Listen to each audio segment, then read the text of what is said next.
Magandang gabi po sa inyong lahat. Gabi na po kasi dito sa amin at magandang araw, magandang umaga, magandang tanghali, hapon sa inyo, saan mang parte ng mundo kayo naroon.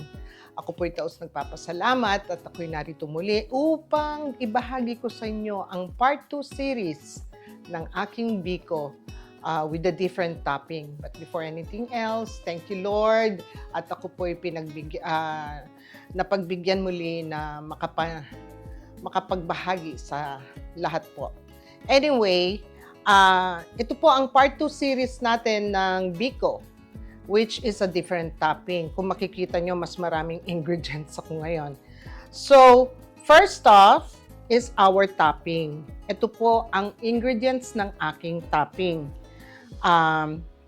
The usual, we'll use dark brown sugar, which is 2 pounds or 1 kilo sa Pilipinas. No? Dark brown sugar, we will use that for the topping.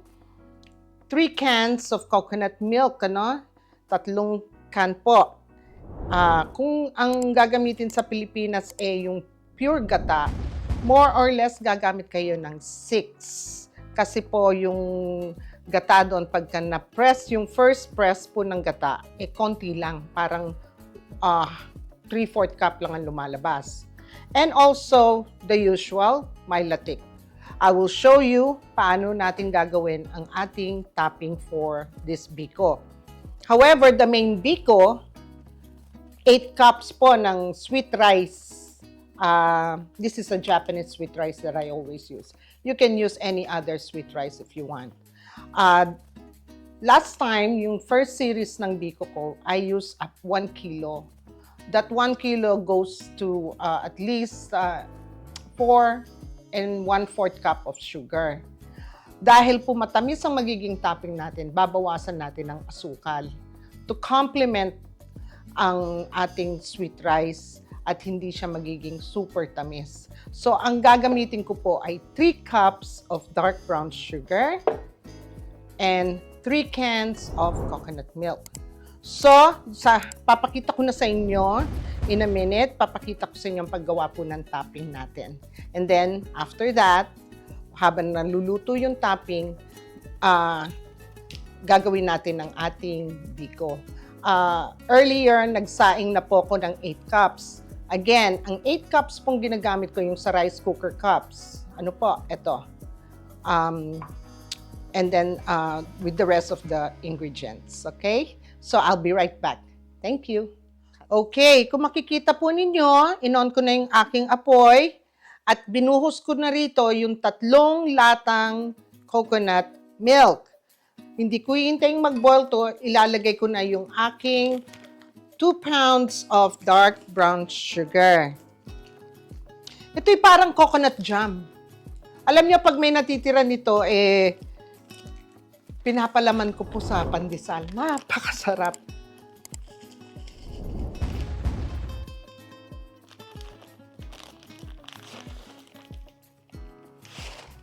Ayan. Ito po. Nailagay na natin ang ating sugar. So, i-whisk natin para ma-dissolve. And then, tayo natin kumulo.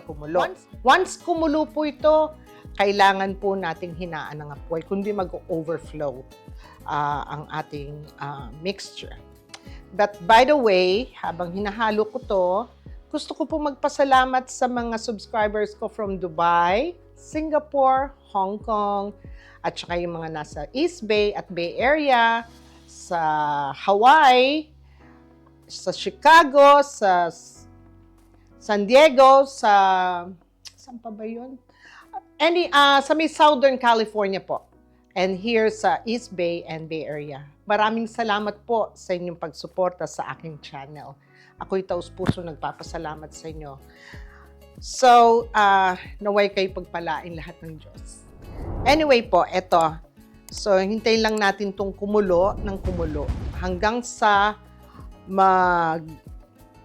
maglapot siya, hanggang pong sa maging malapot ito na parang coconut jam. At pagka malapit ng malapot, ay tsaka po natin ihuhulog ang latik. napakasarap po nitong topping. At pwede ninyong itabi ang sosobra dito. Okay, so I will be back po sa inyo pagka medyo naglapot na po ang ating mixture.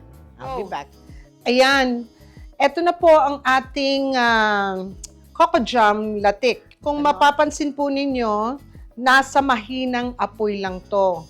It does not need continuous stirring. Pwede niyong iwanan once kumulo at hihinaan po ninyo ang apoy. Ngayon, ito'y perfect na para ilagay ko na ang aking latik. Pwede niyo po itong gawin ahead of time kung nagpaplano kayong magluto ng biko. Kasi medyo po may katagalan. Ginawa ko lang ito ngayon para maipakita ko po sa inyo kung paano ang proseso ng aking coco jam. Which is coconut latik. With latik, ika nga. Ihuhulog ko lang po yung aking latik. You don't have to put this latik, no? Ako lang kasi naglalagay ng latik para mas lalong masarap ang ating topping.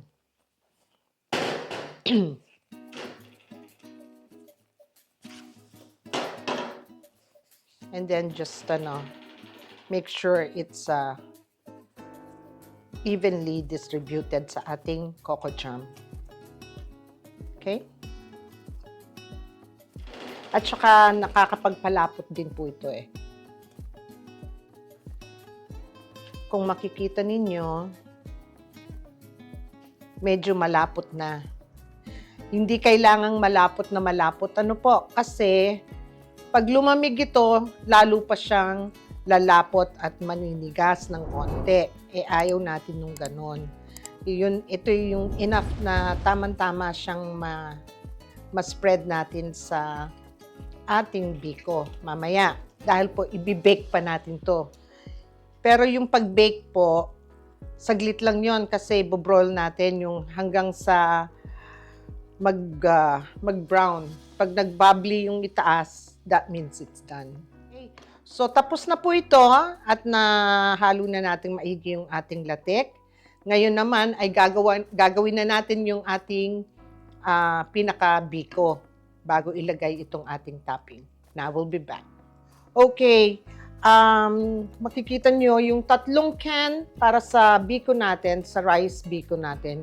Yung 3 cans, nilagay ko na po rito at pinakuluan ko na, no? Kung mapapansin nyo sa aking mga pagluluto, just one tip lang, kung gusto nyong hindi masyadong mahirap ang inyong gagawin, try to use non-stick. Ano po? With this one, since nandito na yung 3 cans of coconut milk, ilalagay po natin ngayon yung ating 3 cups of dark brown sugar.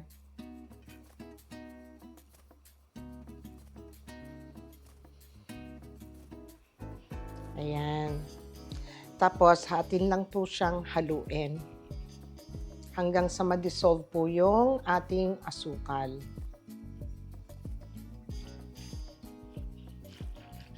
Gaya ng sabi ko kanina, yung ating sinaing is 8 cups of malagkit with 8 cups of water. Kung paano lang kayo magsaing, ganun din po ito. So, once this boils at na-dissolve ng maigi po ang ating sugar, we can go ahead and ilagay yung ating rice, no? Yung sweet rice. Right now, nasa medyo mataas ang apoy ko. But once na ilagay na yung rice, lalagay na po natin sa medium ang ating apoy. Also, may mga iba na nakikita kayo na ang biko ay puti yung ilalim tapos yung topping nga na coconut jam. You can do that too. But I prefer the brown rice because of the molasses. Iba ang lasa. Yung iba ginagamit is just plain white sugar. Same measurement. Ayan. Okay na to. So, ilalagay po natin ngayon ang ating rice. Dahan-dahan lang kasi mainit, no?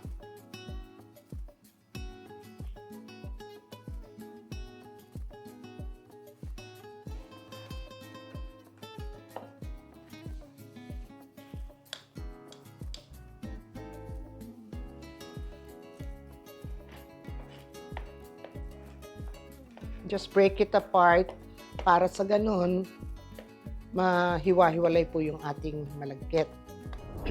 I use my whisk to break it apart.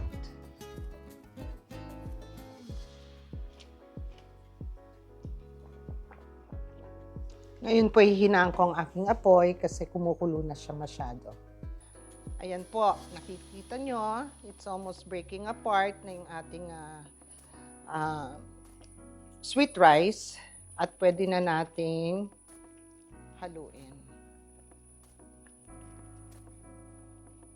By the way, gusto ko po palang magpasalamat kay Nanay Carmelita for kasamahan ko po siya sa church. She's one of the elder in our church. Nanay Carmelita, maraming salamat po sa bulaklak na inyong ibinigay. Napakaganda po ng arrangement. Salamat po. Dakala salamat, Neyma. Okay, balik tayo sa ating kanin. This will take for another 30 minutes or less, no? So, everything is already broken into at pwede na nyong ihalo. So, haluin lang siya ng haluin hanggang sa maging mawala na yung liquid, hanggang sa mag-form siya ng malagkit na biko. And I will show you once we get to that point, okay? So, balik po ako sa inyo. Ayan po, kung makikita ninyo, ay malagkit na ang ating sinaing na sweet rice. Kanina yata nasabi ko kanin. Correction po, it's malagkit. Kaning sweet rice. Ano po? Ito po'y tapos na. Ngayon, ililipat na natin ito sa ating mga disposable trays ang gagamitin ko. At pinatay ko na yung apoy ko. Ang bawat disposable tray ko po, o any tray that you wanted to use that would be presentable, brinash ko po ito ng coconut oil. Kaya maraming gamit po ang coconut oil. So, you can just put it aside pag nagawa po kayo ng latik. So, ililipat ko po ito sa mga tray and then I will come back kung paano ko ilalagay yung topping and then i-bake po natin. Okay po? I will be back po. So, ayan po, nailagay ko na sa dalawang tray na gawa natin, which is perfect sa mga handaan. Ngayon, ilalagay natin yung ating latik topping. Alam po nyo, pag ito'y nailagay natin, i-broil po natin, hindi i-bake. I think I mentioned bake, Sorry, it's broiling. So, ilalagyan po natin ito ngayon ng topping. Huwag masyadong marami, kasi matatagal lang kayo mag-broil. Yung katamtaman lang makover po ang lahat.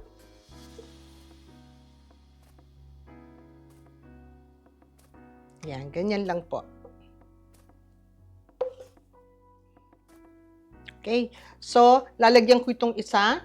Pag natapos ako, ipapakita ko sa inyo, i-broil natin. Saglit lang ang broiling, yung hanggang maging bubbly siya. Ayan po. So, i-broil po natin itong ating first pan sa oven. Hindi ko po sila pinagsasabay kasi yung broil nasa gitna. Ang tendency, hindi magpapantay ang luto. So, we'll do it one at a time. So, gagawin po natin ito ngayon. Pinainit ko na po ang oven kanina. So, ilalagay po natin ngayon ito para ma-broil.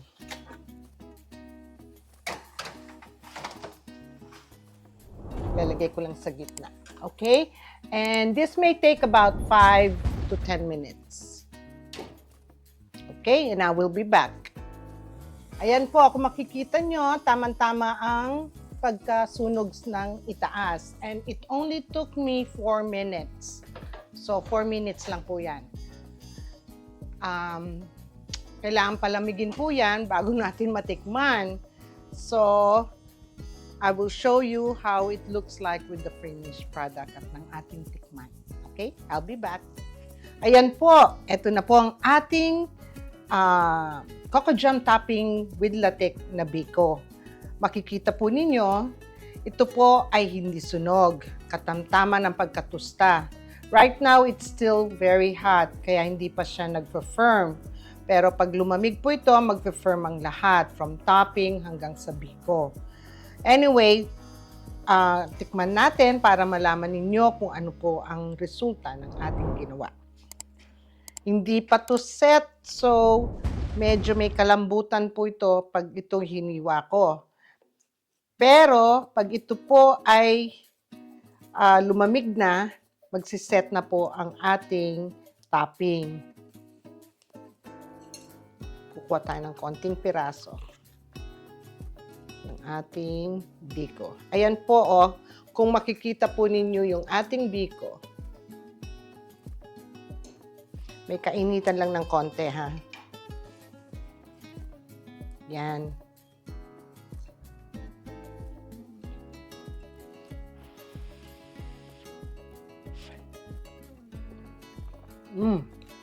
Mainit. Masarap siya. Tamang-tama ang tamis at napakasarap po ng bikong ito. But don't get me wrong, masarap din yung ginawa nating first series, na latik. Simple. Ito medyo elegante, ika nga. So anyway, ito po ang aking second series ng biko with coco jam latik topping. At sa mga susunod na video and episode ko, ako'y gagawa ng kakaibang kalamay. So maraming salamat po sa inyo sa panonood ninyo. Sundin nyo lang ang mga tamang ingredients at hindi po kayo masisira. Magiging katulad din ito ang inyong resulta. And by the way, sa lahat po ng mga subscribers ko, mga viewers, I've been getting a lot of comments na hinihingi ang recipe. At the end of the video, makikita nyo po lahat doon ang mga ingredients na ginagamit ko para masundan po ninyo ng tama. At pag pinanood nyo po yung video, ang step-by-step ko na paglagay ng mga ingredients, yun lang po yun. At wala nang iba pa. Okay? Well, dakala salamat kaya kayungan. Masanting abengi po. Aldo, Abak, Hapunan. To God be the glory. Thank you, Lord, at ako'y muling nakapagbahagi sa kanila ng aking recipe. Till next time, papakita ko sa inyo ang paggawa ng ibang klaseng kalamay. Good night po. Bye.